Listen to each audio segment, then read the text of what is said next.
Hello and welcome to the third lecture in our ECG course. We are going to speak today about the ECG axis because, as we discussed before, that we are going to dedicate a separate lecture for the ECG axis because I know it is one of the difficult points in understanding the ECG. Our ILOs today is to understand the value of determining the axis of the electrical activity of the heart and to learn the three different methods of identifying the axis of ventricular depolarization. First of all, we need to know that we have two axes in the heart, the P-axis, which represent atrial depolarization, and the QRS axis, which represent ventricular depolarization. But when we speak about the ECG axis, we literally mean the QRS axis, but precisely we need to determine whether you are speaking about P-axis or QRS axis because we have two separate axes in the heart. Let's start with the P-axis, which represents the axis of atrial depolarization. Of course, we know this famous diagram which we have seen in the lectures of basics of the ECG, and I want just to emphasize at first, in order for not anyone to be confused today, that when I'm going to say the left upper quadrant or left lower quadrant, let's imagine that you are seeing an image. Because, for example, if you are seeing a patient in front of you, so the right, if you are using, for example, your right hand to show on his heart, so the left side of the heart is at your right hand and the right side of his heart is at your left hand. So don't be confused when I'm speaking about that between 0 and minus 90 degree is the left upper quadrant, from 0 to plus 90 degree is the left lower quadrant, from plus 90 to minus 180 is the right lower quadrant, and from minus 90 to minus 180 is the right upper quadrant. So if we apply the image of the heart here of a normal heart or lipocardia, so I know that the SA node is in the right upper quadrant of the heart, so the axis of atrial depolarization is directed towards the left lower quadrant of the heart. So I can expect that the morphology of the P wave, it would be positive in lead 2 AVF plus minus lead 3, and it would be negative in AVR because of course the axis of atrial depolarization is directed towards the positive poles of lead 2 AVF and lead 3 and away from the positive pole of AVR. If you have an image of a dextrocardia in which the heart is reversed like a mirror image, so the SA node lie in the left upper quadrant of the heart. The SA node would not be on the right side of the heart as we expect. So here's the axis of atrial depolarization is directed towards the right lower quadrant of the heart, and so it would be positive in lead 3, biphasic in lead AVR and lead 2 because its axis is perpendicular to these leads, and it would be negative in lead 1 and AVL. If we are speaking about ectopic low atrial rhythm, for example originating from the crying sinus ostium, at that time the axis of atrial depolarization is reversed, and so it is directed upward towards the right upper quadrant of the heart, and so I expect that the P wave would be positive in AVR, negative in lead 2, 3 and AVF. So for example, if I use this ECG as an example, here I see positive P waves in lead 2, 3 and AVF and negative in AVR, and it is biphasic in V1, so I expect that these P waves are antigrade P waves, and so this rhythm is sinus rhythm as we saw in the image before. And if I use this example here, the P waves are negative in lead 2, 3 and AVF and positive in AVR, so they are reversed. These are retrograde P waves and it is low atrial rhythm. So the value of determining the P wave axis is to determine the origin of atrial rhythm, for example whether it is sinus rhythm, ectopic atrial rhythm or junction rhythm. And of course, for those who are specialized in cardiac electrophysiology, when they are going to map atrial tachycardia during the ablation procedure, it is important to use a P wave axis in order to determine the origin of the ectopic focus responsible for the atrial tachycardia in order to decide where to start the mapping inside the heart during the procedure. So now we have discussed the P wave axis, so let's speak now about the QRS axis, which represents the axis of ventricular depolarization. Of course, we know that it represents the net overall direction of the heart's electrical activity, and so any abnormality of the axis can hint at ventricular enlargement, abnormal rhythm, or hemiblocks or fascicular blocks, which we are going to speak about this in a separate lecture. Of course, we know this famous diagram representing the three unipolar limb leads, AVR, AVF, AVL, and the three bipolar limb leads, 1, 2, and 3. And if we apply this image here, we can expect the values of each one of these axes, whether normal axis, left axis deviation, right axis deviation, or extreme axis deviation. So for example, normal axis is defined as ranging from minus 30 to plus 90 degree. Left axis deviation is referred to or between minus 30 to minus 90 degree.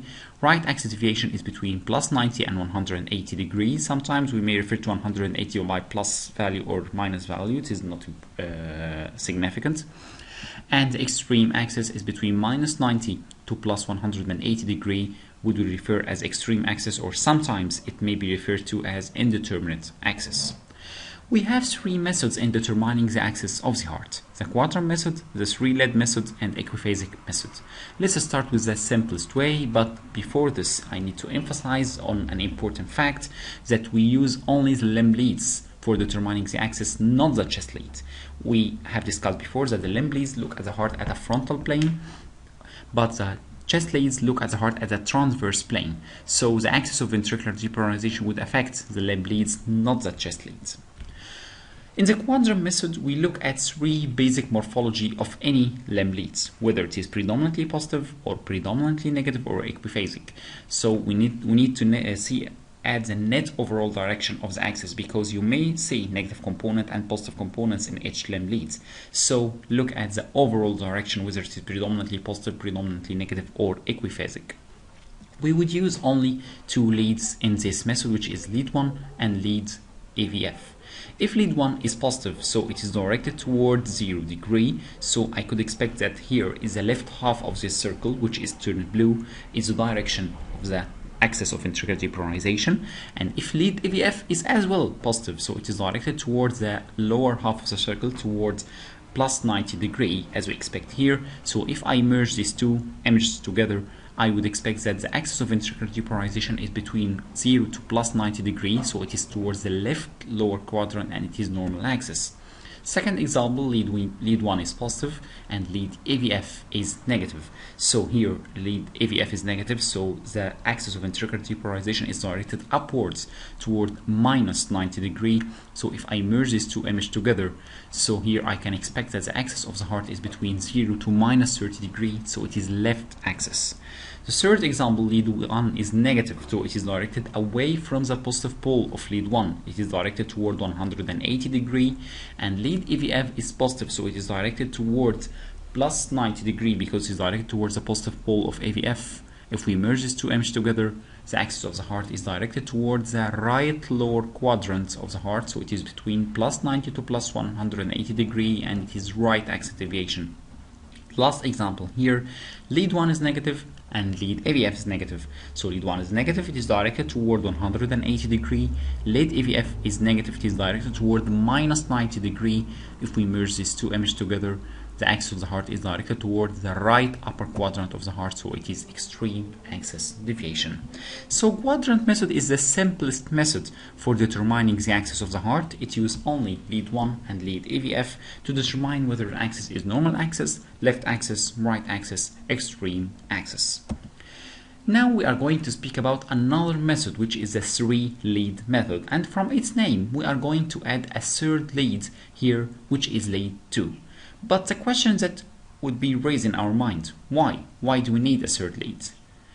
The answer is simple here, because the addition of lead 2 can help to determine pathological left axis deviation from normal axis, or something called physiological left axis deviation. What does that mean? Let's see an example. For example, if I use a quadrant method for a patient who is having positive complex in lead 1 and in lead AVF, so we could know that it is positive or normal axis. But actually we don't have just simply 4 quadrants in order to apply the simplest method, which is the 4-quadrant method. We know that the normal axis is not between 0 to plus 90, it is from minus 30 to plus 90. So for example, this sector, which is represented by 120 degree, not just 90 degrees, is not simply or not literally a quadrant. And the left axis deviation is not simply between 0 and minus 90. No, it is between minus 30 to minus 90, so it is just a sector of 30 degrees. The right axis and the extreme axis is not a big deal, it is 90 degrees. So it is not actually 4 quadrants. This is an important fact in understanding the ECG axis. That's why we need 3-lead method in many cases in order to precisely determine the axis of the heart. For example, if lead 1 is positive by quadrant method, we could expect, for example, that if EVF also is positive, it is normal axis, and EVF is negative, so it is left axis. This is the simplest way, the quadrant method. But in this way, the axis may be between 0 and minus 30, and it is still normal. Here, as we see from this dashed line here, that we need another lead to decide whether it is normal axis between 0 and 90 degree, or physiological left axis between 0 to minus 30 degree, or pathological left axis between minus 30 to minus 90 degree. So what we need to learn from this, that if the axis of the heart is between 0 to minus 30 degree, by the quadrant method it would be determined as left axis deviation, but actually it is still normal, and we should only apply the word left axis deviation to axis between minus 30 to minus 90. So we need to put this image here in our minds. So let's apply this method in order to understand what we are saying now. For example, as we mentioned, that lead 2 is used as a third lead, and lead 3 and AVF also can both be used in the 3 lead analysis. So we can use lead 1, 2 and AVF, or we can use lead 1, 2 and 3. But in order to be much more simple here, we would use the first one, lead 1, 3 and AVF. So how we are going to apply this? We know, of course, an important rule that positive QRS in lead 1 would align the axis in its direction towards its positive pole. Positive QRS in lead 2 aligns the axis also in its direction. Positive QRS in lead AVF aligns the axis in its direction. So if lead 1 and 2 are both positive, sure the axis is between minus 30 and 90 degrees and plus 90 degree, and it is normal axis. So the issue is when only lead 1 is positive. This is the big deal. Let's apply this. For example, lead 1 here is predominantly positive, so it is directed towards its positive pole. It is directed towards 0 degree. Lead 2 is predominantly positive, so the axis is directed towards its positive pole at plus 60 degrees. And lead AVF also is positive, so the axis is directed toward plus 90 degree.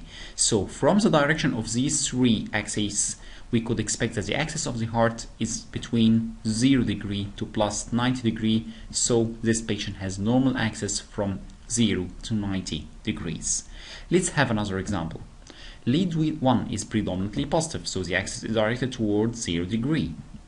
Lead 2 is nearly predominantly positive, or it may be slightly equiphatic, but we are going to consider it as predominantly positive, so it is directed toward its positive pole at plus 60 degree, but lead AVF is predominantly negative, so sure it is not directed towards its positive pole, it is in the opposite direction toward minus 90 degrees.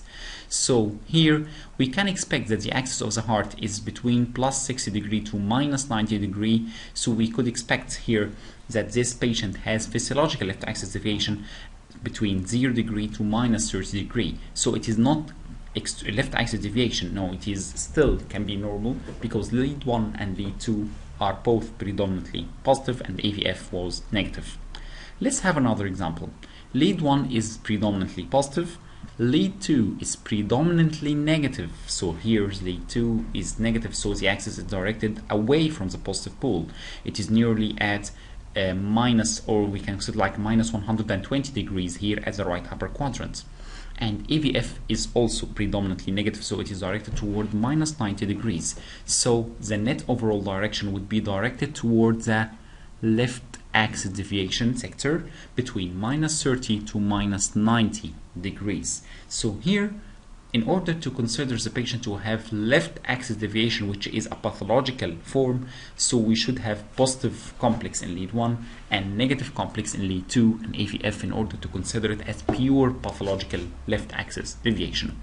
Let's have another example. Lead 1 is negative, lead 2 is positive, and lead AVF is positive. So here the net overall direction would be from plus 60 degree to 180 degrees. So sure it is right axis. So sure I have positive complex in lead 2 and lead AVF, and negative in lead 1. Sure it is simply right axis deviation. Last example here, lead 1 is negative, so it is directed toward 180 degree. Lead 2 is negative, so it is directed towards the right upper quadrant at minus 190 degrees. AVF is also negative, so it is directed at minus 90 degrees, so sure it is an extreme axis deviation between minus 90 to 180 degree. So here we can consider that this Relead method is used in order to differentiate normal axis and the physiological left axis deviation from pathological left axis deviation. So for example, the quadrant method and Relead method will tell you the same information in case that the patient has right axis deviation or extreme axis deviation or normal axis between 0 and 90 degree.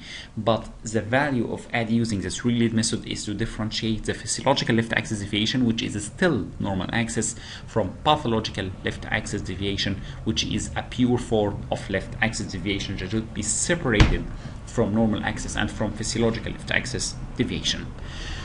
Equiphasic method, which is the last method to use in determining the QRS axis, depends on the value that if the QRS is positive in any lead, of course the axis directed toward its positive pole. And if the QRS is negative in any lead, so the axis is in the opposite direction towards its positive pole. And if it is equiphasic, it means that it is perpendicular to this lead. So let's see here, for example, the axis is perpendicular to the lead, showing the equiphasic complex. So if we use here, for example, this same diagram, we need to know what we are going to do in order to calculate the axis. The step one is to find the isoelectric lead. The isoelectric lead is the lead in which R wave amplitude is nearly equal to Q wave or S wave amplitude, so we cannot consider this lead to be predominantly positive or predominantly negative. No, it is nearly equiphasic. Or sometimes you may find lead in which the QRS is flat line with no discernible features or characterized feature in order to determine its axis, so we could consider this lead to be isoelectric lead. So for example, if lead 2 is equiphasic, as we see in this image that lead 2 nearly have equal amplitude of the Q wave and also of the R wave. So if lead 2 is here, so the axis of the heart is perpendicular to this axis, so it is directed either to minus 30 degree or to plus 150 degrees. So this is step one of the equiphasic method. Step two is to find the positive leads, because I told you that the axis is perpendicular to lead 2, but I don't know whether it is directed toward minus 30 or to plus 150. So I need to look for the lead with the tallest R wave or the largest RS ratio. So for example, if AVL was positive in this ECG and lead 3 was negative or predominantly negative, so I could expect that the axis of the heart is not just perpendicular to lead 2, but also it is directed towards the left upper quadrant, because AVL is positive and lead 3 is negative. So mostly it is directed towards minus 30 degree towards the positive pole of AVL, so the axis is minus 30 degree. So the equiphasic method is one of the methods that is going to give you like an estimate of the value of the axis, not just normal axis, left axis, right axis, extreme axis, but it could give you like an estimate of the value of the QRS axis. So the equiphasic method is the only method that determines the axis accurately by a value, not just a range. So we have ranged here in the methods for determining the axis from the quadrant method, which was the simplest way that could be used by anyone in order to determine whether the patient has left, right, normal, or extreme axis. We use the Relead method, which is much more accurate in order to differentiate the physiological from pathological left axis deviation, and the equiphasic method, which give you a value for the axis, not just a range. So let's see, for example, some ECGs in order to use any one of these methods to determine the axis. For example, here, the patient has positive complex in lead 1 and positive complex in EVF. If we use, of course, a quadrant method, it is simply normal axis. And if we apply here lead 2 was also positive, so if we use this Relead method, it would be also normal axis. So here I have normal axis of ventricular depolarization. Here, for example, I have positive complex in lead 1 and negative in EVF. And also it is predominantly positive in lead 2. If I use the quadrant method, I would say that it is just left axis deviation, but as it is predominantly positive in lead 2, if I apply this Relead method, it is not pathological left axis, it is normal axis, but it may be in the range of physiological left axis deviation from 0 to minus 30 degree, which is still in the range of normal axis, because as we mentioned before, it is not just 4 quadrants. No, we have 2 simple quadrants of the right axis deviation and the extreme axis deviation, and we have another sector which have like 120 degrees, and the smaller sector for the left axis which have only 60 degrees. Here in this example, we have positive complex in lead 1, negative in EVF, and also predominantly negative in lead 2. So if we apply the quadrant method, I could say that this patient has left axis deviation, and also if I use this Relead method, it would give you the same value because the complex was negative in both EVF and in lead 2. Here, if I use here the same methods, for example, complex is predominantly negative in lead 1 and it is predominantly positive in EVF. So it is just simply right axis deviation by both the quadrant method and as well as by the 3 lead methods. If we try to apply the equiphasic method here, for example, if we are going to look for the lead with the equiphasic complex, we could say that it is EVR. EVR has R wave and Q waves of nearly equal amplitude. So I could expect that the axis here is perpendicular to AVR. So it is either directed, for example, between minus 30 degree to plus 120 degrees. And then I'm going to look for the positive complex. So for example, I have the tallest R wave here in AVF and also in lead 3, so I could expect that it would be directed towards the right lower quadrant of the heart, so I could estimate the value of about nearly plus 120 degrees. Here in this example, we have lead EVR, as we mentioned, is equiphasic. So the axis is perpendicular, as we mentioned here, between minus 60 or plus 120 degrees. And as we mentioned here in the last example, that the complex is positive in lead 3, and this we can consider as the tallest R wave. So as we mentioned, the axis is plus 120 degrees. So in this ECG, I applied the quadrant method. It gave me a value of right axis deviation because the complex was positive in lead 3 and lead 2, and lead 2 and AVF, and it was negative in lead 1. And we applied the quadrant method, it would give me the same answer. And if we apply the equiphasic method, it would give you a value of an axis of 120 degrees. So the last thing in our lecture today is that why should I know how to determine the QRS axis? As we mentioned in the start of this lecture, it helps you in diagnosis of fascicular blocks. It helps you to detect limb bleed reversal, which, for example, it would be positive in AVR and negative in lead 1 and AVL, and we are coming in another lecture to an example of limb bleed reversal. It helps electrophysiologists in localization of the origin of PVCs, and helps them as well in localization of the origin of VT, which is very important in ablation procedure in order to determine the origin, and so we are going to ablate this origin of this tachycardia to terminate them. So at the end of our lecture, we understand now the value of determining the axis of the electrical activity of the heart, and we understand the 3 different methods of identifying the axis of ventricular depolarization, because as we mentioned that we have 2 different axes in the heart. Thank you for your listening, and if you have any questions regarding this topic, because I know it is one of the difficult topics in ECG, please leave it in the comments below. Thank you very much.